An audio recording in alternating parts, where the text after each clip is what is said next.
السلام علیکم ورحمۃ اللہ وبرکاتہ۔ الحمدللہ رب العالمین والعاقبۃ للمتقین والصلاۃ والسلام علی رسولہ الکریم وعلی آلہ واصحابہ وصحبہ اجمعین، اما بعد۔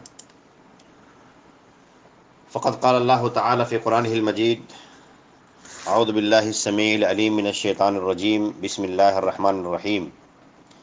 وما خلقت الجن والانس الا لیعبدون ما اريد منهم من رزق وما اريد ان يطعمون ان اللہ هو الرزاق ذو القوة المتین۔ اس دنیا میں جتنی بھی چیزیں ہیں وہ جاندار ہوں بے جان ہوں، سب اللہ تعالیٰ کی مخلوق ہے۔ کچھ مخلوقات اللہ تبارک و تعالیٰ کی ایسی ہیں جو ہماری نظر آتی ہیں، اور کچھ مخلوقات ایسی ہیں جو ہماری نظروں سے اوجھل ہوتی ہیں، لیکن وہ قرآن و سنت کے دلائل سے ثابت ہے۔ چنانچہ ایک مسلمان کو چاہیے کہ غیب پر ایمان رکھے، اور غیب پر ایمان رکھتے ہوئے ان تمام چیزوں پر اور ان تمام ذی روح پر ایمان رکھے جن کا ذکر قرآن و حدیث میں آتا ہے۔ تو غیب پر ایمان کے معاملے میں جناتوں کے یا شیاطین کے وجود پر ایمان لانا بھی ہے کہ اللہ تبارک و تعالیٰ کی مخلوق جس طرح سے انسان ہے، اللہ تبارک و تعالیٰ کی مخلوق جس طرح سے فرشتے ہیں، اسی طرح سے اللہ تبارک و تعالیٰ کی ایک مخلوق جنات بھی ہیں جو مکلف ہیں۔ اور انسان اور جنات یہ دو مخلوق ایسے ہیں جو مکلف ہیں، اور قیامت کے دن انہی سے اللہ تبارک و تعالیٰ حساب لے گا اور انہی لوگوں کو جواب دینا ہوگا۔ تو آج ہماری تقریر کا عنوان ہے جنات اور شیاطین کی دنیا، ان کی حقیقت کیا ہے، ان کا رہن سہن کہاں ہوتا ہے، ان کا کھانا پینا اور خوراک کیا ہے، ان کے صفات کیا ہیں، ان کی طاقتیں کیا ہیں، ان کی کمزوریاں کیا ہیں، یہ تمام چیز انشاءاللہ آج ہم بیان کرنے کی کوشش کریں گے۔ تو لفظ جنات جو ہے اس کے معنی ہوتا ہے پوشیدہ، چونکہ وہ پوشیدہ ہوتے ہیں، دکھائی نہیں دیتے ہیں، اسی لیے جنات کو جنات کہا جاتا ہے۔ جیسے جنت ہے وہ بھی اسی لفظ سے بنا ہے، چونکہ جنت بھی دکھائی نہیں دے رہا ہے۔ اسی طرح سے جنین جو ماں کے پیٹ میں بچہ ہوتا ہے اس کو بھی جنین کہتے ہیں، وہ بھی دکھائی نہیں دیتا ہے۔ اور اسی طرح سے مجنون جو پاگل آدمی ہو جاتا ہے، تو یہ سب کا مصدر ایک ہی ہے۔ جنات کی اصل کیا ہے، اللہ تبارک و تعالیٰ نے جنات کو کیسے پیدا کیا ہے، تو قرآن کریم میں اللہ تبارک و تعالیٰ نے اس بات کو بالکل واضح کر دیا ہے کہ جنات کو اللہ تبارک و تعالیٰ نے آگ سے پیدا کیا ہے۔ ایک جگہ اللہ تعالیٰ نے فرمایا وَالْجَانَّ خَلَقْنَاهُ مِن قَبْلُ مِن نَارِ السَّمُومِ، کہ اس سے پہلے ہم نے جناتوں کو شعلے والے آگ سے پیدا کیا ہے۔ ایک اور جگہ اللہ تبارک و تعالیٰ نے فرمایا وَخَلَقَ الْجَانَّ مِن مَارِجٍ مِن نَار، کہ جنات کو ہم نے آگ کے شعلے سے پیدا کیا۔ تو جنات کو اللہ تبارک و تعالیٰ نے آگ کے شعلے سے پیدا کیا ہے، اور جنات اسی کی مخلوق ہے۔ جنات کی ابتدا کب ہوئی ہے، تو جنات یہ انسانوں سے پہلے ان کا وجود ہوا ہے، جیسا کہ قرآن کریم میں اللہ تبارک و تعالیٰ نے فرمایا وَالْجَانَّ خَلَقْنَاهُ مِن قَبْلِ، کہ ہم نے جنات کو اس سے پہلے پیدا کیا، یعنی انسانوں کو پیدا کرنے کے بعد اللہ تبارک و تعالیٰ نے فرمایا کہ جناتوں کو ہم نے ان سے پہلے پیدا کیا۔ اور بعض علماء کا یہ بھی کہنا ہے کہ جنات انسانوں سے 2000 سال پہلے پیدا کیے گئے، حالانکہ اس بات کی کوئی دلیل نہیں ہے، لیکن بہرحال یہ متفق علیہ بات ہے کہ جناتوں کا وجود انسانوں سے پہلے ہے۔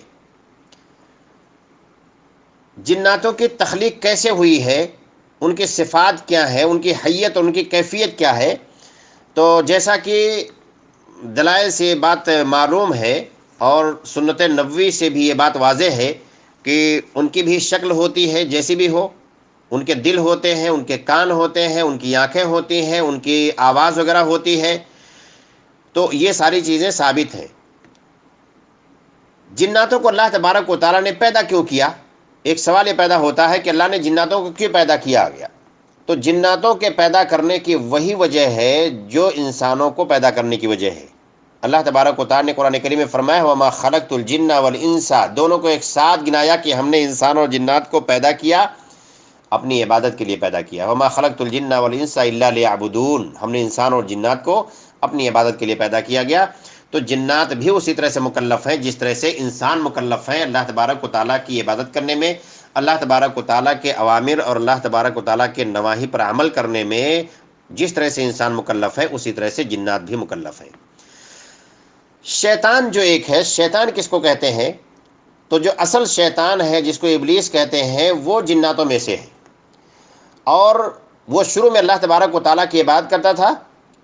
آسمان میں فرشتوں کے ساتھ اس کا ٹھکانہ تھا، جنت میں داخل ہوا. پھر اللہ تبارک و تعالیٰ کی اس نے نافرمانی کی. جب اللہ تعالیٰ نے حکم دیا کہ آدم علیہ السلام کو سجدہ کرو تمام فرشتوں کو، تو فرشتوں کے ساتھ چونکہ جنات بھی رہتا تھا، شیطان بھی، اس نے نافرمانی کی، آدم علیہ السلام کا سجدہ کرنے سے انکار کر دیا.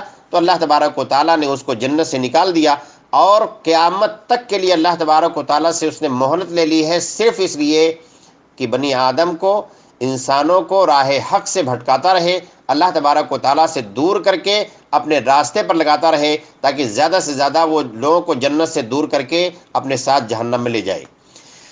تو شیطان یہ اصل میں جنات ہی میں سے ہے، فرشتوں میں سے نہیں تھا، اس کی اصل جنات ہی میں سے ہے.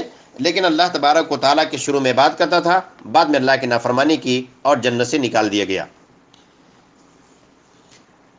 شیطان کی شکل، تو دنیا میں جو بدترین شکل ہے وہ شیطان کی ہے، اور اس کی مثال اللہ تبارک و تعالیٰ نے اس زقوم کے درخت سے دی ہے، یا زقوم کے درخت کی مثال شیطان کے سر سے دی ہے.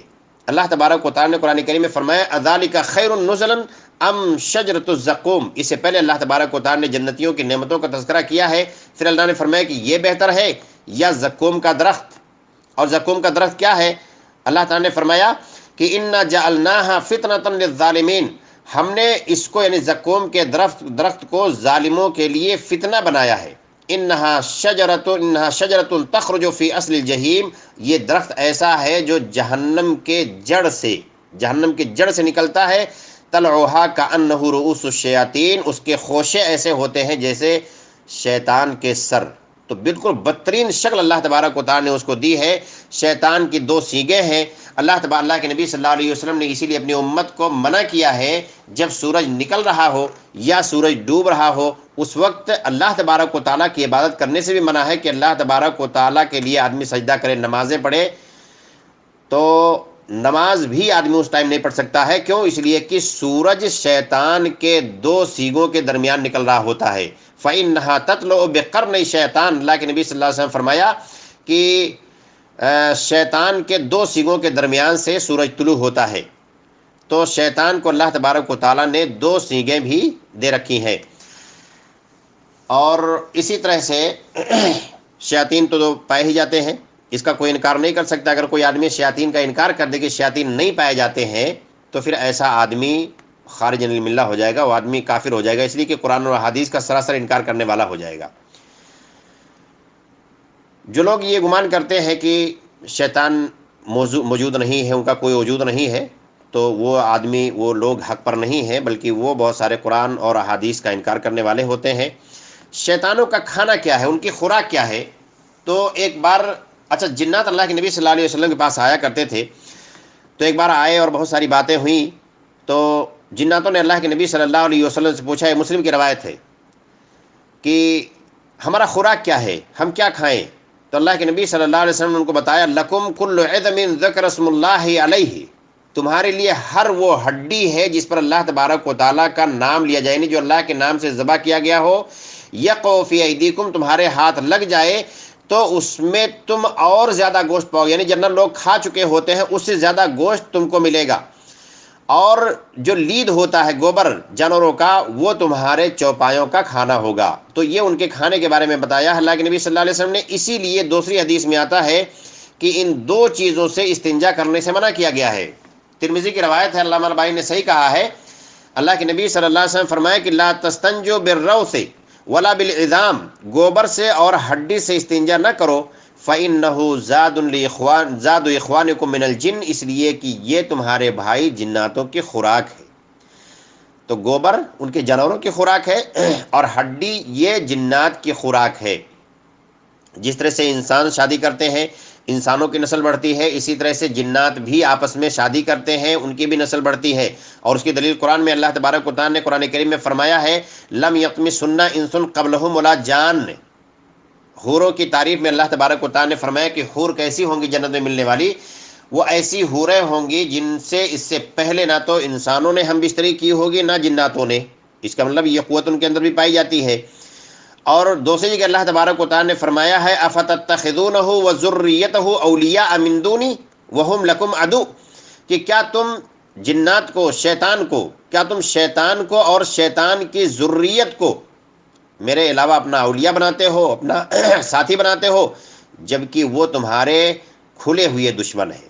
تو ان دونوں آیتوں سے پتہ چلتا ہے کہ ان کی بھی ذریت ہوتی ہے اور ان کی بھی نسلیں بڑھتی ہیں، وہ بھی شادی کرتے ہیں آپس میں اور ان کی نسل بڑھتی رہتی ہے۔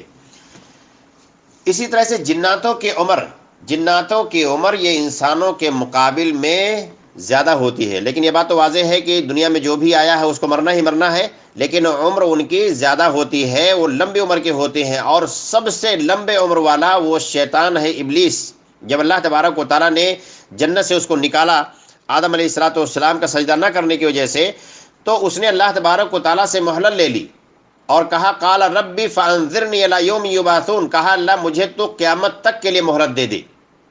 قال فانک من المنظرین، اللہ تبارک و تعالیٰ نے کہا ٹھیک ہے جا میں تجھے مہلت دیتا ہوں، تو قیامت تک کے لیے، یعنی قیامت تک وہ زندہ رہے گا۔ تو سب سے لمبی عمر اس کی ہے۔ تو شیاطین جو ہوتے ہیں، جنات ہوتے ہیں، ان کی عمر انسانوں سے زیادہ لمبی ہوتی ہے۔ ہاں مرنا تو سب کو ہے، جیسا کہ اللہ تبارک و تعالیٰ نے فرمایا ہے کل من علیہا فان وَيَبْقَى وَجْهُ رَبِّكَ ذُو الْجَلَالِ وَالْإِكْرَامِ، کہ اس روئے زمین پر، اس عالم میں، اس کائنات میں جو بھی ہے اسے فنا ہونا ہے، باقی رہنے والی ذات صرف تمہارے رب کی ذات ہے۔ جنات جو ہوتے ہیں وہ رہتے کہاں ہیں، ان کا ٹھکانہ کہاں ہوتا ہے؟ تو جنات اپنے اعتقاد، اپنے ایمان کے اعتبار سے ان کا ٹھکانہ الگ الگ ہوتا ہے۔ ان میں جو مومن ہوتے ہیں ان کا ٹھکانہ الگ ہوتا ہے، جناتوں میں مومن ہوتے ہیں۔ ان میں جو کافر ہوتے ہیں ان کا ٹھکانہ الگ ہوتا ہے۔ تو جو مومن ہوتے ہیں وہ انسانوں میں جو مومن ہوتے ہیں ان کی طرح سے اچھی جگہ تلاش کرتے ہیں اور اچھی جگہوں پر رہتے ہیں، اچھی مجلسوں میں وہ بھی جاتے ہیں۔ لیکن جو کافر شیطان ہوتے ہیں، نافرمان ہوتے ہیں، تو وہ بازاروں میں گھومتے رہتے ہیں، مقابر یعنی قبرستان میں وہ رہتے ہیں، اسی طرح سے بیت الخلاء میں ہوتے ہیں، اندھیری جگہوں میں ہوتے ہیں، اذان کی آواز سن کر کے وہ بھاگتے ہیں، رمضان کے مہینے میں قید کر دیے جاتے ہیں، سورہ بقرہ جب کسی گھر میں تلاوت کر دی جائے تو اس گھر سے وہ نکل جاتے ہیں، اور بسم اللہ پڑھنے سے وہ بھاگ جاتے ہیں، اور ایسی جگہ وہ ٹھکانہ بناتے ہیں، ایسی جگہ وہ رہتے ہیں جہاں ان کے آدھے جسم پر دھوپ لگ رہی ہو، آدھے جسم پر چھاؤں، یعنی ایسی جگہ بیٹھتے ہیں جہاں کچھ دھوپ ہو کچھ چھاؤں ہو، اسی لیے ایسی جگہ بیٹھنے سے منع کیا گیا ہے۔ ایک مسلمان کو ایسی جگہ جہاں پہ کچھ دھوپ ہے کچھ چھاؤں ہے ایسی جگہ بیٹھنے سے منع کیا گیا، اگر جگہ نہیں تو سیدھا دھوپ میں بیٹھو یا پوری طرح سے چھاؤں میں بیٹھو۔ اس لیے اللہ کے نبی صلی اللہ علیہ وسلم نے فرمایا ہے کہ جب کوئی شخص اپنے گھر میں داخل ہوتا ہے اور داخل ہوتے ہوئے بسم اللہ کہتا ہے، بسم اللہ، یا اور دعا جو ایک ہے جس کو بہت سارے لوگ ضعیف بھی کہتے ہیں، بسم اللہ ولجنا و بسم اللہ خرجنا وعلی ربنا توکلنا، یہ دعا پڑھ کر کے جب بندہ داخل ہوتا ہے یا بسم اللہ کہہ کے داخل ہوتا ہے تو شیطان اپنے کارندوں سے کہتا ہے کہ آج اس گھر میں ہمیں ٹھکانہ نہیں ملے گا۔ بندہ بسم اللہ کر کے دروازہ کھولا، بسم اللہ کر کے گیا، اب وہاں پہ شیطان نہیں جا سکتا ہے، جہاں بسم اللہ کر لیا جائے شیطان وہاں پہ نہیں جا سکتا ہے۔ اور جب کھانا کھانے بیٹھتا ہے وہاں بھی بسم اللہ کر لیتا ہے، تو شیطان اپنے کارندوں سے کہتا ہے کہ اب نہ ہمیں کھانا ملے گا نہ ہمیں ٹھکانہ ملے گا۔ اسی لیے جو مشروع مقامات ہیں جہاں پر بسم اللہ کرنے کا حکم آیا ہے ایسی جگہوں پر بسم اللہ کرنا چاہیے شیطان سے بچنے کے لیے۔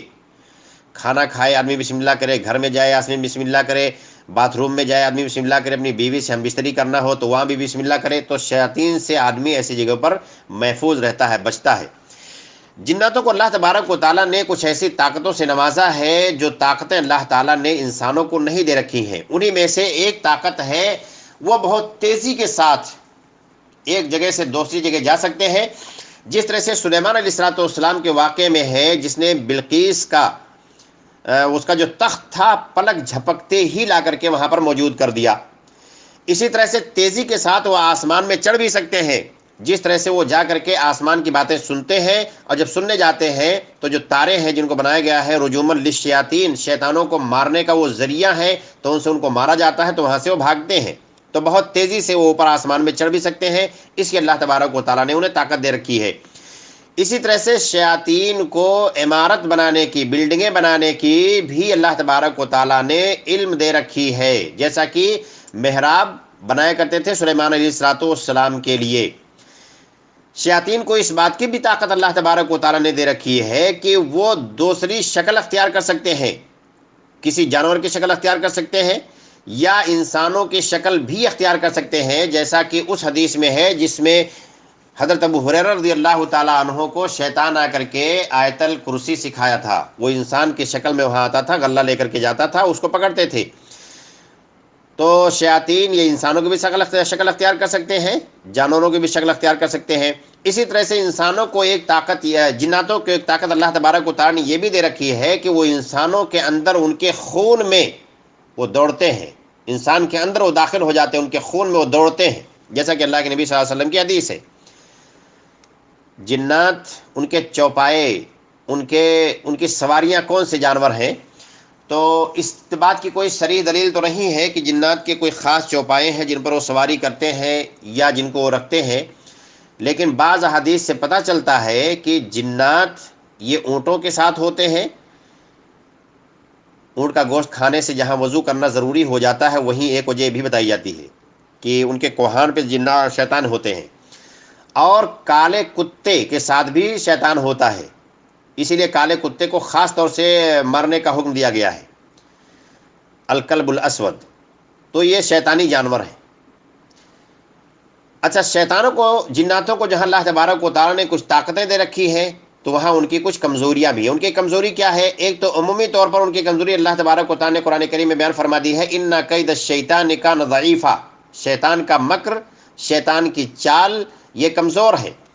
اسی طرح سے شیطان کی ایک کمزوری یہ بھی ہے کہ اللہ تبارک و تعالیٰ کے نیک بندوں پر، جو اللہ کے متقی بندے ہوتے ہیں، اللہ کے صالح اور نیک بندے ہوتے ہیں، ان پر شیطان کی چال کارگر نہیں ہوتی ہے، شیطان ان پر اپنا چال نہیں چل پاتا ہے، یہ ان کی کمزوری ہے۔ اسی طرح سے شیطان اللہ تبارک و تعالیٰ کے نیک بندوں سے، جو اللہ کے نیک بندے ہوتے ہیں، اللہ تبارک و تعالیٰ کے نیک بندے ان سے، یا طاقتور بندے ہوتے ہیں، شیطان ان سے ڈرتا ہے۔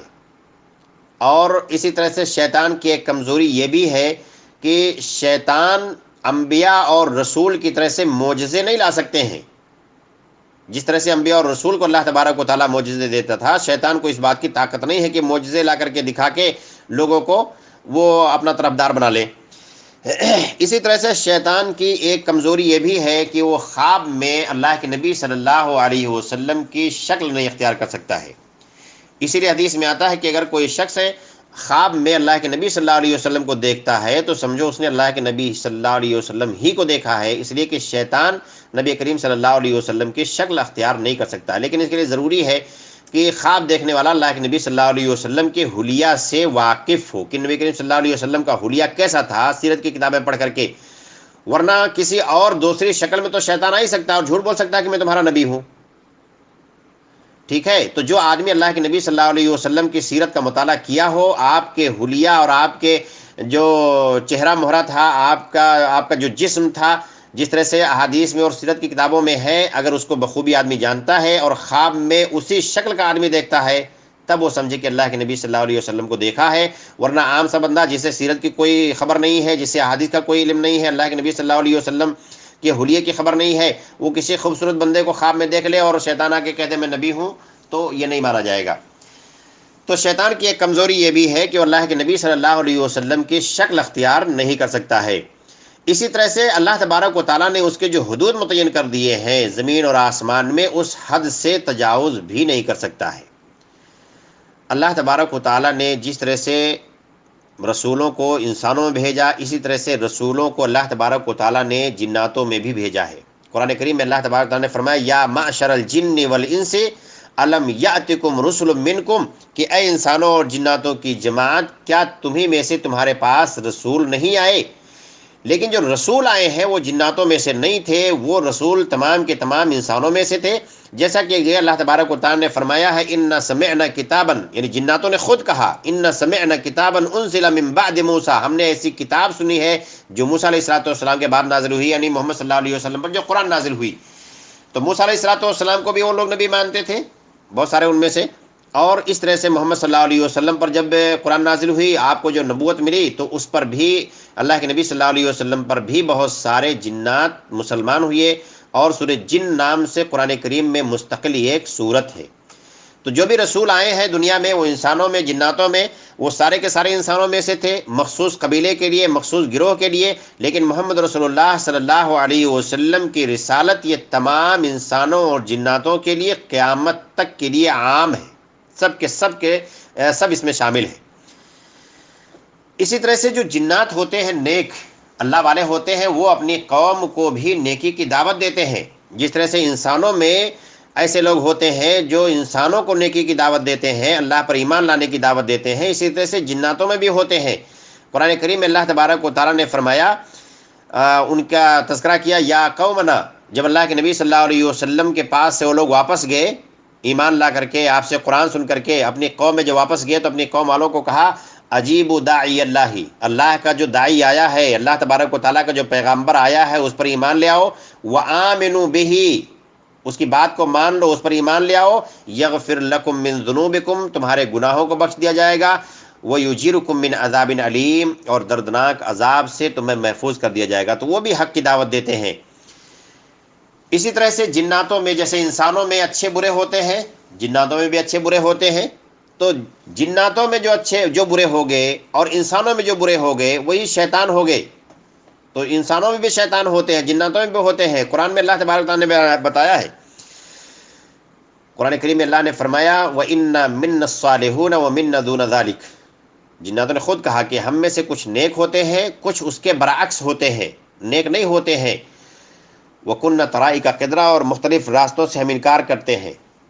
اور ایک اور جگہ اللہ تبارک و تعالیٰ نے فرمایا وَإِنَّا مِنَّا الْمُسْلِمُونَ وَمِنَّا الْقَاسِطُونَ، ہم میں سے کچھ مسلم ہوتے ہیں، کچھ ایسے ہوتے ہیں جو ظالم ہوتے ہیں۔ فَمَنْ أَسْلَمَ فَأُولَئِكَ تَحَرَّوْا رَشَدًا، جو ایمان لے آیا اس نے نیکی کا راستہ اختیار کر لیا۔ وَأَمَّا الْقَاسِطُونَ، اور جو ظالم ہوتے ہیں، ایمان نہیں لاتے ہیں، نافرمان ہوتے ہیں، فَكَانُوا لِجَهَنَّمَ حَطَبًا، تو ایسے لوگ جہنم کا ایندھن بنیں گے۔ تو جس طرح سے انسانوں میں نیک اور برے ہوتے ہیں، اسی طرح سے جناتوں میں بھی ہوتے ہیں۔ اچھا، شیطان کا ہدف کیا ہے؟ شیطان کا ہدف تو ظاہر سی بات ہے، قرآن کریم میں اللہ تبارک و تعالیٰ نے بتا دیا ہے، اس نے قیامت تک کے لیے اللہ تعالیٰ سے مہلت لے لی ہے کہ ہمیں قیامت تک کا مہلت دے دے، ہم تیرے بندوں کو راہ راست سے ہٹائیں گے، اور یہی اس کا اصل ہدف ہے اس دنیا میں رہ کر کے، اللہ تبارک و تعالیٰ کے راستے سے ہٹا کے اپنے راستے پہ لگا کر کے، شرک کے راستے پہ لگا کر کے، کفر کے راستے پہ لگا کر کے زیادہ سے زیادہ لوگوں کو جہنم میں داخل کرائے، یہ اس کا ہدف ہے۔ چنانچہ ایک مسلمان کو چاہیے کہ شیطان کے ہدف سے اور اس کے منشا سے آدمی اپنے آپ کو بچائے۔ تو یہ دنیا میں ہدف اس کا ہے کہ وہ مسلمانوں انسانوں کو بھٹکائے، اور آخرت میں اس کا ہدف ہوگا کہ زیادہ سے زیادہ لوگوں کو جہنم میں وہ داخل کرائے۔ تو شیاطین کے جو لشکر ہوتے ہیں، یہ قیامت کے دن سب اپنا ہاتھ اٹھا لیں گے اور کہیں گے کہ بھئی ہمیں تمہارے اوپر کوئی اختیار نہیں تھا، ما کان لی علیکم من سلطان، تمہارے اوپر ہمیں اختیار تو نہیں تھا نا، ہم نے تم کو بلایا اور تم ہماری بات کو مان لیے، اب یہاں ہم تمہارے کوئی ذمہ دار نہیں ہے۔ تو دنیا میں جو آدمی شیاطین کے چال میں پڑ کر کے اپنے آپ کو بھول جاتا ہے، اللہ تبارک و تعالیٰ کو بھول جاتا ہے، کل قیامت کے دن وہ شیطان ہو جو بھی ہو، کوئی آدمی ذمہ داری لینے والا نہیں ہوگا۔ چنانچہ آدمی کو چاہیے کہ اسی دنیا میں شیاطین کا راستہ ترک کر کے اللہ تبارک و تعالیٰ کا راستہ اپنائے، ہدایت کا راستہ اپنائے، نبیوں کا راستہ اپنائے، رسولوں کا راستہ اپنائے۔ اچھا، شیطان یہ انسانوں کا قرین بھی ہے، ہر انسان کے ساتھ ایسے شیطان لگا دیے گئے ہیں جو اس کو ہمیشہ چاہتے ہیں کہ راہ حق سے بھٹکائیں۔ کبھی کامیاب ہو جاتے ہیں، کبھی آدمی کا ایمان مضبوط ہوتا ہے تو شیطان ناکام ہو جاتا ہے۔ اللہ کے نبی صلی اللہ علیہ وسلم فرمایا کہ ما منکم من احد الا وقد اکل به قرینہ من الجن وقرینہ من الملائکہ، تم میں سے ہر شخص کے ساتھ ایک جنات یعنی شیطان ہے جو اس کو راہ حق سے بھٹکاتا رہتا ہے، اور ایک فرشتہ بھی لگا ہوتا ہے۔ تو جنات اور شیطان اور فرشتے دونوں ہر آدمی کے ساتھ ایک ایک لگے ہوئے ہوتے ہیں۔ اللہ کے نبی صلی اللہ علیہ وسلم سے پوچھا گیا وَإِيَّاكَ يَا رسول اللہ، آپ بھی انسان ہیں تو آپ کا معاملہ کیا ہے، کیا آپ کے ساتھ بھی ہیں؟ تو آپ نے فرمایا وَإِيَّايَ، ہاں میرے ساتھ بھی ہیں۔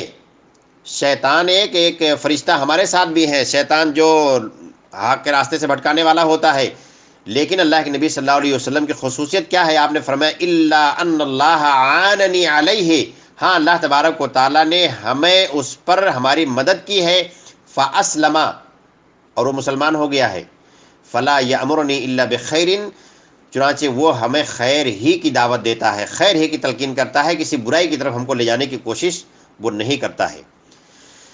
تو اللہ تبارک و تعالیٰ نے ہر انسان کے ساتھ لگا کے رکھا ہے، چنانچہ ہمیں شیاطین کے چال سے بچنا چاہیے، اور ان کے چال سے بچ کر کے ہمیں اللہ تبارک و تعالیٰ کا ہو کر کے اللہ تبارک و تعالیٰ کی عبادت کرتے رہنی چاہیے۔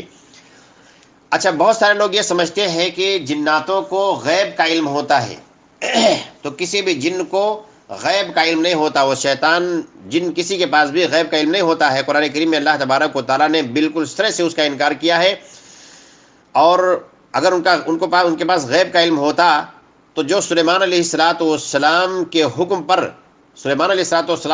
پر جو عمارتیں قائم کیا کرتے تھے، سلیمان علیہ السلام وہاں اپنی لاٹھی کا ٹیک لگا کے کھڑے ہو کر ان کی نگرانی کرتے، اور وہ لوگ عمارتیں بنایا کرتے، اور اسی حالت میں کھڑے کھڑے سلیمان علیہ السلام کا انتقال ہو جاتا ہے، اور لاٹھی کا ٹیک لگائے ہوئے وہ کھڑے رہتے ہیں۔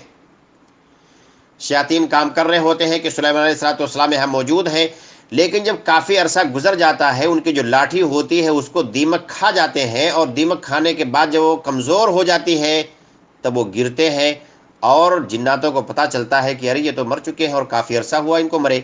اللہ تبارک و تعالیٰ نے فرمایا فَلَمَّا قَضَيْنَا عَلَيْهِ الْمَوْتَ، جب ہم نے ان کے اوپر موت طاری کر دی، مَا دَلَّهُمْ عَلَى مَوْتِهِ إِلَّا دَابَّةُ الْأَرْضِ، تو سلیمان علیہ السلام کے موت کی خبر انہیں زمین کے کیڑوں نے دیا، تَأْكُلُ مِنْ سَأَتَهُ، جو ان کی لاٹھی کو، ان کے ٹیکنے والی چیز کو کھاتے رہے، اور جب فَلَمَّا خَرَّ، جب وہ گر گئے زمین پہ، تَبَيَّنَتِ الْجِنُّ أَن لَّوْ كَانُوا يَعْلَمُونَ الْغَيْبَ، تب جناتوں کو پتہ چلا کہ اگر ہم غیب کا علم جانتے، مَا لَبِثُوا فِي الْعَذَابِ الْمُهِينِ، تو ہم اس دردناک عذاب میں نہیں لگے رہتے۔ جب تک وہ زندہ تھے اللہ تعالیٰ نے ان کو اختیار دے رکھی تھی، تب تک ہم ان کی غلامی کیے، لیکن ان کے مرنے کے بعد تو ہم اس عذاب سے چھٹکارا پا لیتے، لیکن ہمیں غیب کا علم نہیں ہے۔ اچھا، جناتوں سے مدد حاصل کرنے کا کیا حکم ہے؟ تو جناتوں سے مدد حاصل کرنا، چاہے وہ اچھے کام کے بارے میں بھی کیوں نہ ہو، اچھے معاملات میں ہی کیوں نہ ہو، جناتوں سے مدد حاصل کرنا یہ حرام ہے۔ جناتوں سے مدد حاصل کرنا یہ حرام ہے، کسی بھی طور پہ جائز نہیں ہے، تاکہ ایسے ذریعے کو روکا جا سکے جو شرک کی طرف بندے کو لے جائے، جو حرام کاموں کی طرف لے جائے۔ اسی سے روکنے کے لیے شیاطین سے، جناتوں سے مدد لینا سرے سے حرام کر دیا گیا ہے کہ بندہ ان سے مدد نہیں لے سکتا ہے۔ ہاں، ان کے ساتھ جو انسانوں کے معاملات ہو سکتے ہیں، وہ معاملات تین طرح کے ہوتے ہیں۔ جناتوں کے ساتھ انسانوں کے معاملات تین طرح کے ہوتے ہیں۔ ایک معاملہ ہوتا ہے تصرف شیطانی معاملہ، اور یہ شیطانی معاملہ کون کرتے ہیں؟ جادوگر کرتے ہیں، کاہن کرتے ہیں۔ جو جادوگر اور کاہن ہوتے ہیں، جو کچھ باتیں ایسی بتا دیتے ہیں، غیب کی چیزیں بتا دیتے ہیں، کوئی چیز غائب ہو جاتی ہے اس کی خبر دے دیتے ہیں، تو یہ ان کی عبادت کر رہے ہوتے ہیں، یہ اسلام سے ہٹ چکے ہوتے ہیں۔ اللہ کے ساتھ جب شرک کر لیتے ہیں، اللہ کی نافرمانی کر لیتے ہیں، اور جب شیطان یہ کرا لیتا ہے، اللہ کے ساتھ جب تک شرک نہ کرا لے تب تک کسی بھی انسان کی فرما برداری وہ نہیں کر سکتا ہے۔ جب وہ شرک کرا لیتا ہے، راہ حق سے بھٹکا دیتا ہے، تو پھر اس کا تابع ہوتا ہے۔ تو یہ تصرف شیطانی ہے، قطعاً جائز نہیں ہے، سراسر حرام ہے۔ اور ایک ہے تصرف رحمانی، جس کو محمدی بھی کہتے ہیں، جیسا کہ اللہ کے نبی صلی اللہ علیہ وسلم کا معاملہ جناتوں کے ساتھ ہوا۔ جب جنات اللہ کے نبی صلی اللہ علیہ وسلم کے پاس آئے، آپ نے ان کو توحید کی دعوت دی، اور وہ لوگ گئے اپنی قوم والوں کو بھی اس چیز کی دعوت دی۔ تو اس طرح کا معاملہ یہ اللہ کے نبی صلی اللہ علیہ وسلم کے ساتھ ہوا۔ اور ایک ہے تصرف ملکی، یعنی بادشاہ ہونے کی حیثیت سے بطور بادشاہ ان کے ساتھ معاملہ کرنا، جیسا کہ سلیمان علیہ السلام نے جناتوں کے ساتھ بادشاہوں والا معاملہ کیا، ان سے اپنی غلامی کرائی، اور اللہ تبارک و تعالیٰ سے انہوں نے ایسی بادشاہت کا مطالبہ کر لیا تھا، اور کہا تھا قال رب اغفر لی، سلیمان علیہ السلام نے کہا اے اللہ تو میری مغفرت فرما، وہب لی ملکن، اور مجھے ایسی بادشاہت دے، لا ینبغی لأحد من بعدی، کہ میرے بعد ایسی بادشاہت کسی کو نہ ملے۔ ایسی بادشاہت اللہ تبارک و تعالیٰ نے ان کو دی بھی کہ ویسی بادشاہت ان کے بعد کسی کو نہیں مل سکتی تھی۔ تو ان کی بادشاہت میں جنات بھی آتے تھے، ان کی غلامی کرتے تھے اور ان کی بات مانا کرتے تھے۔ تو یہ تین طرح کا ہوتا ہے۔ ابھی جناتوں کے ساتھ معاملہ کرنا، ان کو اپنے تابع کرنا، یہ قطعاً جائز نہیں ہے۔ اگر کوئی جادوگر کاہن ایسا کرتا ہے تو ایسا آدمی شریعت سے خارج ہو جاتا ہے، دین اسلام سے اس کا کوئی واسطہ نہیں ہوتا ہے۔ آخرت میں جس طرح سے ایک مسلمان دوسرے مسلمان کو دیکھیں گے، اچھا دنیا میں تو آدمی جنات کو نہیں دیکھ سکتا ہے، لیکن آخرت میں جو اس میں سے مومن ہوں گے، نیک ہوں گے، جنت میں جائیں گے تو جنت میں وہاں پر دیکھیں گے۔ جیسا کہ ایک عمومی طور پہ اللہ تبارک و تعالیٰ نے جنت کی صفت بیان فرمائی ہے، اخواناً علی سرر متقابلین، بھائی بھائی ہوں گے اور آمنے سامنے چارپائی پر بیٹھے ہوئے ہوں گے۔ تو وہاں جنات اور انسان کی کوئی قید نہیں ہے، سب کے سب وہاں دکھائی دیں گے اور سارے لوگوں کو وہاں پہ دیکھا جائے گا۔ جناتوں کو آخرت میں ان کے ساتھ کیا معاملہ ہوگا؟ ان کے ساتھ بھی وہی معاملہ ہوگا جو انسانوں کے ساتھ ہوگا۔ ان میں جو نیک ہوں گے، اللہ والے ہوں گے، اللہ کی عبادت کرتے رہے ہوں گے، شرک سے دور رہتے ہوں گے، اللہ تبارک و تعالیٰ اپنی رحمت سے ان کو جنت میں داخل کرے گا۔ اور جو نافرمان ہوں گے، مشرک ہوں گے، کافر ہوں گے، اللہ کے بندوں کو راہ راست سے بھٹکانے والے ہوں گے، ایسے لوگوں کو اللہ تبارک و تعالیٰ جہنم میں داخل کرے گا۔ تو ان کے ساتھ بھی وہاں پر وہی معاملہ ہوگا جس طرح سے انسانوں کے ساتھ معاملہ ہوگا۔ تو جنات بھی یہ انسانوں کی طرح سے اللہ تبارک و تعالیٰ کی ایک مخلوق ہے، اور اللہ تبارک و تعالیٰ کہ تمام مخلوقات میں جس طرح سے انسان مکلف ہیں اسی طرح سے جنات بھی مکلف ہیں۔ وما خلقت الجن والانس الا لیعبدون، لیکن ان میں سے ایسے بھی ہیں جو انسانوں کو راہ حق سے بھٹکاتے رہتے ہیں۔ شیطان کا سب سے مرغوب، سب سے محبوب عمل یہی ہے کہ انسان کو اللہ تبارک و تعالیٰ کے راستے سے ہٹا دے، اللہ تبارک و تعالیٰ کی نافرمانی کرا دے، آپس میں پھوٹ ڈال دے، آپس میں اختلاف پیدا کرا دے، میاں اور بیوی کے درمیان اختلاف پیدا کر دے۔ تو ایسی تمام شیطانی چالوں سے چاہیے کہ ایک انسان، ایک مسلمان اپنے کو بچا کر کے رکھے، اللہ تبارک و تعالیٰ کا بندہ بن کر رہے، اور دنیا میں اپنی خلقت، اپنے پیدا ہونے کا جو مقصد ہے اس مقصد کو سمجھے اور جانے کہ اللہ تبارک و تعالیٰ نے کس مقصد سے پیدا کیا ہے۔ قرآن کریم میں اللہ تعالیٰ نے فرمایا وما خلقت الجن والانس الا لیعبدون، ہم نے انسانوں اور جناتوں کو اپنی عبادت کے لیے پیدا کیا ہے۔ تو اس مقصد کو آدمی ہمیشہ اپنے سامنے رکھے اور اسی مقصد کے تحت آدمی اپنی زندگی گزارے۔ اللہ سے دعا ہے کہ اللہ تبارک و تعالیٰ اس دنیا میں ہمیں تمام شیطانی چالوں سے محفوظ رکھے، اور جب تک زندہ رکھے توحید پر زندہ رکھے، ہماری وفات ہو تو ایمان اور اسلام کی حالت میں وفات ہو۔ آمین۔ السلام علیکم ورحمۃ اللہ وبرکاتہ۔